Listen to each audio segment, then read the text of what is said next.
Hello, hello, hello. This is Dr. Janice R. Love, also known as the First Lady Coach, and I equip seasoned pastors' wives to live that authentic and harmonious life by having the clarity, the confidence, and the courage to stand on their own platform.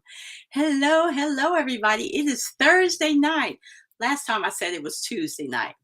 But that was Tuesday, and this is Thursday. And we are here for session number 9, our final session of the Pearl Power series. So if you have been joining me regularly, you know that I have gone through 8 sessions already, thanks to those of you who have been out here. If you haven't seen all of them, go back and check out the replays because they are listed wherever you are viewing from. So thanks for coming out tonight.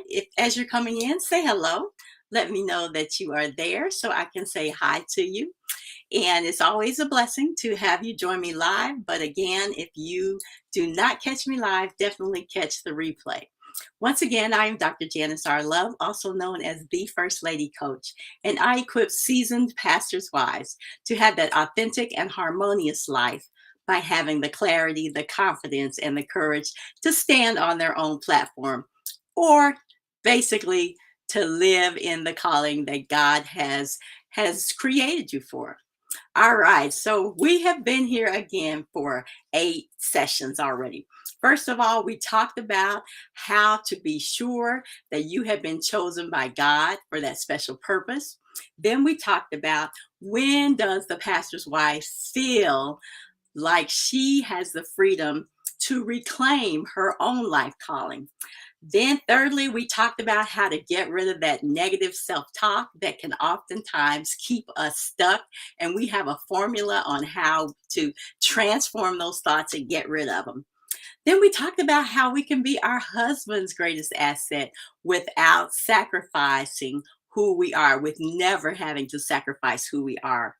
And number 5, we talked about 3 reasons you need that safe place to take off your super cape as well as your crown.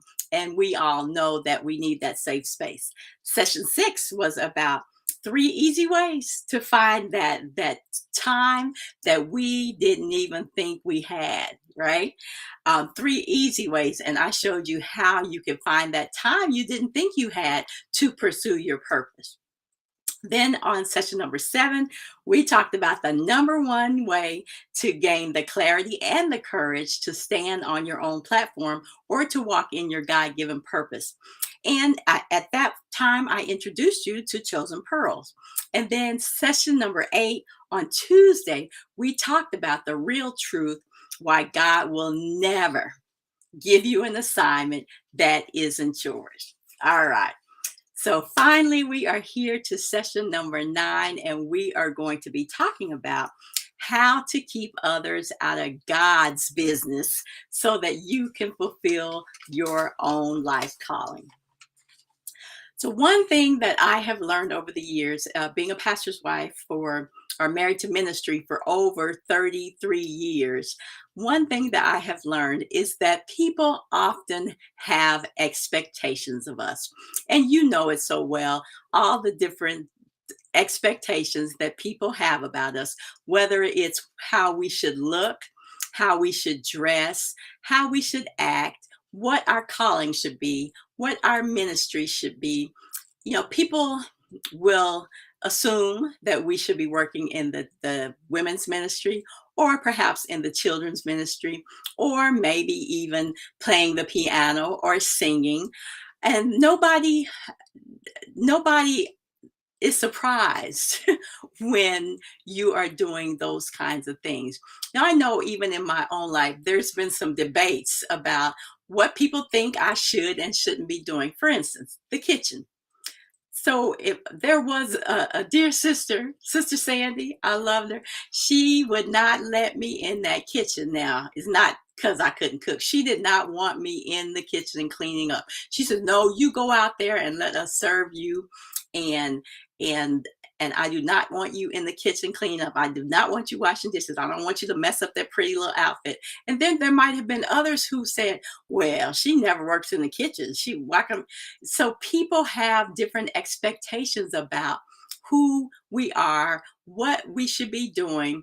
And again, oftentimes they may feel like they can decide, right, what our calling is based on what they see or what they might know about somebody else. But again, God is the one who created us, and He is the one that knows exactly what your purpose is. So, the one way to keep people out of your business as far as what your calling is by doing it, by taking that journey to begin to walk on your own platform.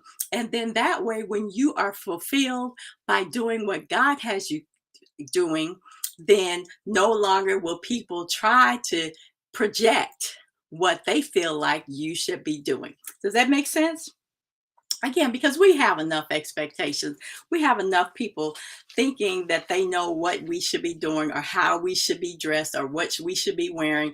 And it runs the gamut. It doesn't matter what denomination you are in. People have those expectations. And again, they really have them when it comes to what we are called to do. Okay.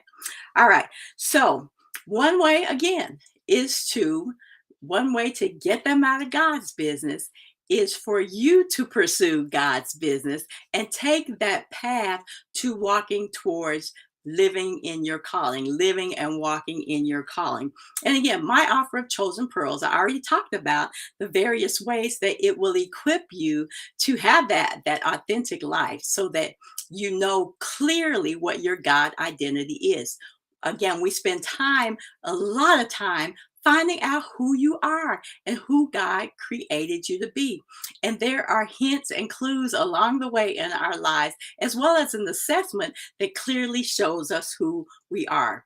And then the other way is we know that being part of the Chosen Pearls program will give you that mind body protection so that when those negative thoughts come, you don't have to worry about those. And then finally, you have all the tools that you need in order to stand on your own platform so people will leave you alone and let you do what God created you to do. So when I have been working with women over the years, let me tell you some things that I have learned when it comes down to making that decision for us to invest in ourselves. Let me tell you some of the things that I have experienced when it's time to make that decision. Because oftentimes women struggle with investing in themselves. Now, men, if they find something that's going to help them in their future or something that is going to make a difference for them or benefit them, they will not hesitate. They'll jump on it and then they'll tell you about it later. And I know some of you may have experienced that. So here's some of the things that I have found when a woman is afraid to invest in herself. Here are some of the things that I might hear. Right? Because we don't always have that confidence and courage. We're so used to investing in everybody else that we often fail to invest in ourselves. So here are some of the things that I will hear. Okay. Let me think about it. All right. Or better yet, those of us who, well, I'm not going to say those of us who are Christians because we are Christian women. We will say, let me pray about it. Okay. Then we will say things like, well, let me check with my husband. So these are some of the things that I hear when we don't often have that confidence or the courage to step out on faith and invest in ourselves. Even and what I have found that even when the woman is the primary breadwinner, I have seen this happen because we often feel like we don't feel like we are empowered enough to make decisions again about investing in ourselves. We feel like we don't have that authority to be able to do that.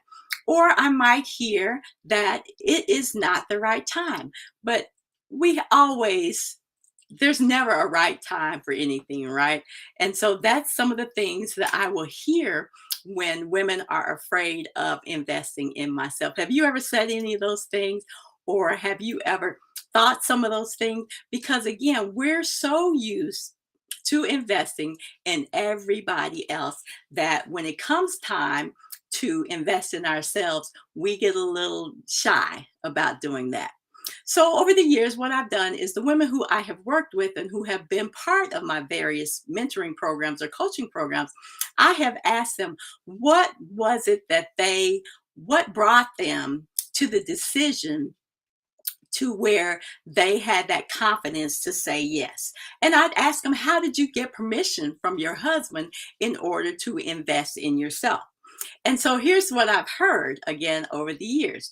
I told him how badly I wanted to do this for me. And I told him that this is what it will cost. I gave him all the information and said, I want to do this for me. um, I I talked about the difference that it could make in my life. That's what some of them said.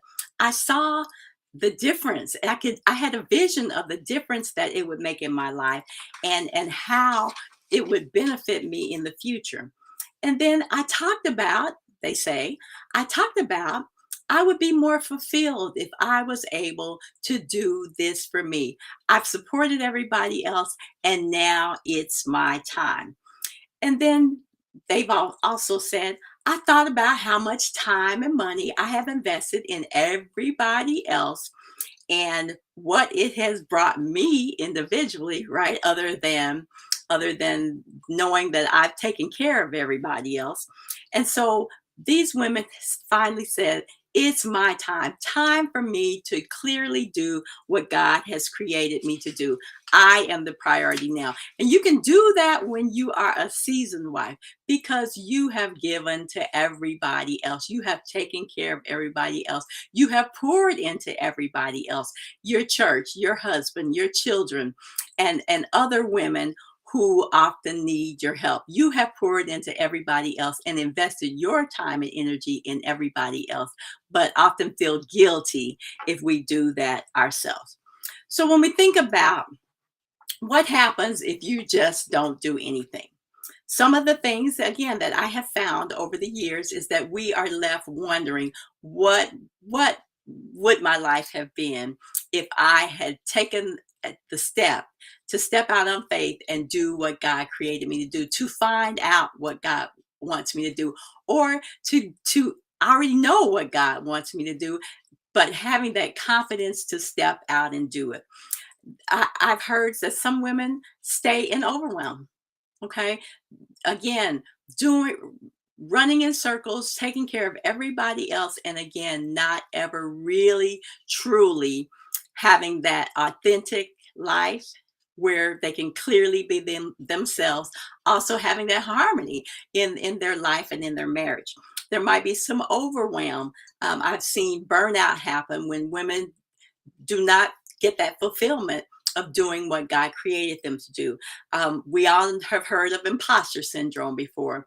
That is something that happens because you're thinking to yourself that here I am in a role where I am walking beside a man who walks with God and who is serving God and serving God by serving people, and yet I don't feel like I'm doing what God called me to do. Of course, there's that loneliness and that boredom, and then we can even become resentful of our husbands because they're doing exactly what God created them to do.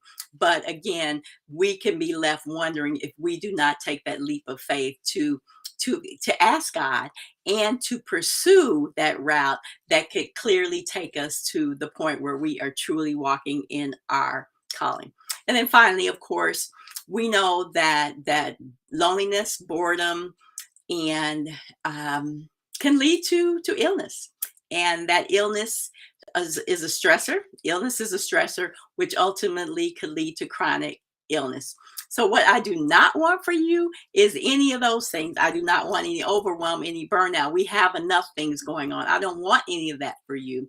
So definitely pray and seek God's direction, because truly you can stand on your own platform. You can, like Esther, be and do what God has asked you to do for such a time as this.